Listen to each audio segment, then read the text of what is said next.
का किस्सा है। नाम नेहाद गांव में बिट्टू नाम का एक लड़का रहता था, जिसके पास बहुत सारी बकरियां थीं। वो अपनी बकरियों को जंगल में चराने के लिए ले जाया करता था, ताकि वो घास फूस खाकर अपना पेट भर सकें। एक दिन बिट्टू अपनी बकरियों को चराने के लिए जा रहा होता है कि उसे लकड़ियां काटने की आवाज आती है। यार, ये जंगल में कौन लकड़ियां काट रहा है? मुझे जाकर देखना चाहिए। बिट्टू उस आवाज की सिमत में आगे बढ़ता है तो देखता है कि बिट्टू का एक बहुत पुराना दोस्त मीठा वहाँ लकड़ियाँ काट रहा होता है। अरे मीठे भाई, ये क्या? ये आप लकड़ियाँ क्यों काट रहे हो? अरे बिट्टू, लकड़ियाँ नहीं काटूंगा तो खाऊंगा कहाँ से? मैं लकड़ियाँ काट कर इन्हें बाजार में बेचता हूँ और घर का दाना पानी चलाता हूँ। हाँ मीठे भाई, इंसान को मेहनत करके रोजी कमानी चाहिए। ये देखो मेरे पास कितनी सारी बकरियाँ हैं। मैं इन्हें जंगल से घास फूस खिलाता हूँ और फिर इनका दूध निकाल कर बेचता भी हूँ और खुद भी पीता हूँ। वाह बिट्टू, तुमने तो बहुत तरक्की कर ली है। मगर तुम्हारे पास ये बकरियाँ आई कहाँ से? तुम तो बहुत गरीब थे। मीठे भाई, मुझे ये सारी बकरियाँ मेरे ससुर ने जहेज में दी हैं। मेरा ससुर बहुत अच्छा है। ये सुनते ही मीठा सोचने लगता है, अरे वाह, लोगों की किस्मत देखो, इन्हें जहेज में बकरियाँ मिल रही हैं। और एक मेरा ससुर है जिसने जहेज में मुझे सिर्फ एक लोटा दिया है, और वो भी ये कह करके जब हमें जरूरत पड़ेगी इसे वापस लौटा देना।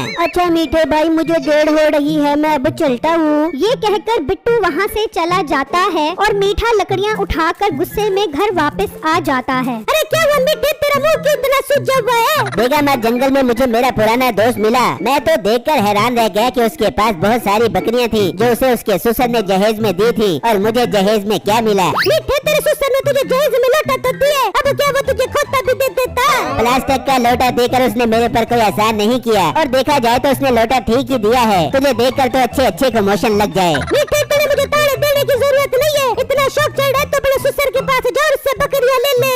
अरे बेगम, बात तो तूने बिल्कुल ठीक की है। मैं जाता हूँ और उससे बकरियाँ मांगता हूँ। मीठा घर से निकलता है और अपने ससुर के पास आ जाता है और उनसे बकरियों का मुतालबा करता है। मीठे, तू पागल तो नहीं हो गया? तुझे मैंने जहेज में लोटा तो दिया था, और बकरियाँ देने की मेरी सकत नहीं है। ससुर जी, लोग तो अपने दामादों को पैसों में तोल देते हैं, लेकिन तूने तो मुझे रोल दिया है। मैं बकरियाँ लिए बगैर यहाँ से नहीं जाने वाला। मीठे, मेरे पास बकरियाँ तो नहीं है। हाँ, एक खोता है, अगर वो लेना है तो ले जा। मीठा इसी बात को गनीमत जानता है और वो खोता ही ले जाता है। कोई बात नहीं, भागते चोर की लंगोटी ही सही। इस गरीब ससुर से बकरियाँ कहाँ से मिलनी थी? कम से कम इस गधे पर लकड़ियाँ लाद कर अपना काम आसान करूँगा। मीठा वो गधा लेकर घर पहुँच जाता है। ये क्या मीठे, तू तो बकरियां लेने गया था, खोता लेके आ गया? तेरे बाप के पास बकरियां तो थी नहीं, और ना ही मुझे उम्मीद थी उससे बकरियां मिलने की, इसलिए मैं गधा ही ले आया। अब उस पर लकड़ियां लाद कर बेचूंगा। नहीं बर्दाश्त हुआ तेरे से। मेरे बाप के पास खोता, उसका खोता ले आया, उसे तन्हा छोड़ाया। खैर, जब अगला दिन होता है तो मीठा उस गधे के साथ जंगल की तरफ निकल जाता है और लकड़ियाँ उस गधे पर लादना शुरू कर देता है। वो उस पर इतना वजन लाद देता है कि वो उठा नहीं पाता और गिर जाता है। चल चल उठ,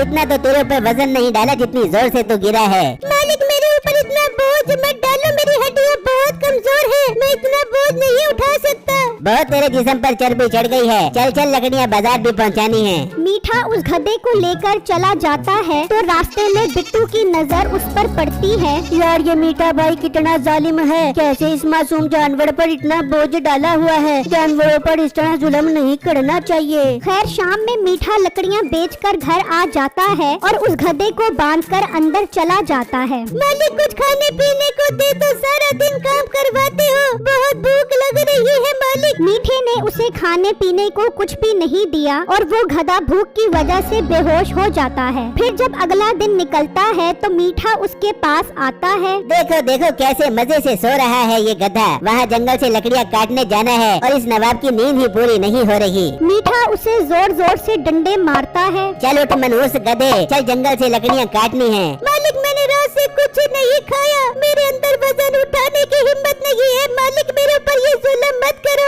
उठ रहा है ये डंडे मारू। मीठा उसे बहुत मारता है और अपने साथ जंगल में ले जाता है और दरख्त काटने लगता है तो अचानक दरख्त में से जोर की आवाज आती है। मुझे मत मारो, मुझे बहुत दर्द हो रहा है, मुझे मत मारो। मीठा ये आवाज सुनकर डर जाता है तो अचानक वहाँ एक जिन नमूदार होता है। कौन हो तुम? मैं इस दरख्त का जिन हूँ। तुम इस पर कुल्हाड़ी चला रहे थे तो मुझे बहुत दर्द हो रहा था। तुम इस दरख्त पर कुल्हाड़ी मत चलाओ। मैं अगर इस दरख्त पर कुल्हाड़ी नहीं चलाऊंगा तो खाऊंगा कहाँ से? मैं तो दरख्त पर कुल्हाड़ी चलाऊंगा। नहीं, तुम ऐसा मत करो। अगर तुम इस दरख्त को नहीं काटोगे तो मैं तुम्हारी 3 ख्वाहिशें पूरी करूंगा। मीठा ये सुनकर खुश हो जाता है। अरे वाह जिन बाबू, ये हुई ना बात। अब मैं कुछ नहीं कहूँगा, बस मेरी 3 ख्वाहिशें जल्दी से पूरी कर दो। ठीक है, बताओ तुम्हारी पहली ख्वाहिश क्या है? जिन बाबू, मेरा पूरा घर सोने का बना दो, ये मेरी पहली ख्वाहिश है। ठीक है, तुम्हारी पहली ख्वाहिश पूरी हुई। जब तुम घर जाओगे तो तुम्हारा घर सोने का बन चुका होगा। अब दूसरी ख्वाहिश बताओ। जिन बाबू, मैं जो कहूँ वो सच हो जाए, ये मेरी दूसरी ख्वाहिश है। ठीक है, तुम्हारी ये ख्वाहिश भी पूरी हुई, मगर तुम एक ख्वाहिश ही कर सकोगे और वो पूरी हो जाएगी। अब तीसरी ख्वाहिश बताओ। जिन बाबू, इतनी भी क्या जल्दी है, तीसरी ख्वाहिश भी बता दूंगा। अब तो अपना मिलना जुलना लगा ही रहेगा। ये कहकर मीठा अपने घर की तरफ निकल जाता है और जब घर पहुंचता है तो देखकर हैरान रह जाता है कि पूरा घर सोने का हो चुका था। वो घर के अंदर जाता है तो वहाँ भी हर चीज सोने की होती है। फिर अचानक उसकी नजर अपनी बीवी पर पड़ती है। वो घबरा जाता है कि वो भी सोने की बन चुकी थी। हाय, ये क्या गजब हो गया। ये तो मेरी बीवी सोने की बन गई। काश मैं अंधा हो जाता, कम से कम मुझे ये देखना तो ना पड़ता। तभी मीठे की दूसरी ख्वाहिश पूरी हो जाती है और उसकी आंखें चली जाती हैं। हाय, ये मुझे नजर क्यों नहीं आ रहा? ये मेरी आंखों की रोशनी चली गई। मालिक, और करो उल्टी उल्टी ख्वाहिशें। आपने खुद ही कहा था मैं जो कहूँ सच हो जाए, अब कर लो मुझे। गद्दे मेरे प्यारे दोस्त, मुझे ये जिंदगी नहीं चाहिए। मैं पहले जैसा होना चाहता हूँ। तू मेरी मदद कर। मालिक, आप जंगल चलो, आपकी आखिरी ख्वाहिश बाकी रहती है। अपनी गलती से तौबा करो और उस दिन से कहो कि मेरी तीसरी ख्वाहिश है कि सब कुछ पहले जैसा हो जाए। मगर मुझे नजर तो आ ही नहीं रहा, मैं जंगल कैसे जाऊंगा? मैं हूँ ना मालिक, जहाँ मैं इतनी लकड़ियाँ उठाता हूँ वहाँ आपका वजन भी उठा लूंगा।